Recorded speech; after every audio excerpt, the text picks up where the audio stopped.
ছোটদের মহালয়া। বাবু, এ মা, তুই এখন এখানে বসে রয়েছিস? 10টা বেজে গেছে বাবু। শোন, এখন তাড়াতাড়ি ঘুমিয়ে পড়, কাল তো মহালয়া, টিভিতে মহালয়া দেখবি না?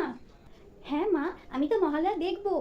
যা তাহলে একটু ঘুমিয়ে নে গা, আমি তোকে ঠিক ভোরবেলায় তুলে দেবো। মহালয়া দেখতে হবে তো বাবু, যা ঘুমিয়ে নে। আচ্ছা ঠিক আছে, আমি এখন ঘুমিয়ে যাচ্ছি, কিন্তু তুমি কিন্তু কালকে আমাকে মনে করে একদম উঠিয়ে দেবে। আমি ঘুমোতে গেলাম। বড়দের মহালয়া। কি রে? এই মামন, এই মামন, এখন শুয়ে রয়েছিস কেন? 5টা তো বাজে, মহালয়া টালয়া দেখবি না নাকি? লাইটটা কেন অন করলে বলো তো তুমি? মা, আমি না ছোট খুকি নেই যে ভোর 5টার সময় উঠে নায়ক নায়িকাদের নাচ দেখতে যাব মহালয়াতে। টিভিতে তো মহালয়া নেবে ডান্স হয়, আর সেই সব দেখার আমার কোনো ইন্টারেস্ট নাই। ভোর 5টার সময় উঠে মামা, এই 6টা বাজে কিন্তু, উঠবি ওঠ না উঠবি না ওঠ বাবা। কি হয়েছে? 6টা বেজেছে? আচ্ছা দাঁড়াও, আমি কালকে একটা রিল সেট করে রেখেছি, ওটা আমি একটু স্টোরি দিয়ে দিই, তাহলে মহালয়া হয়ে যাবে। That's it.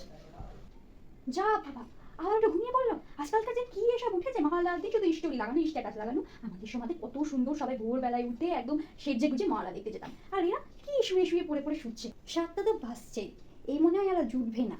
দেখি তো ফোনটা থেকে একবার মহালয়াটা চালাই তো।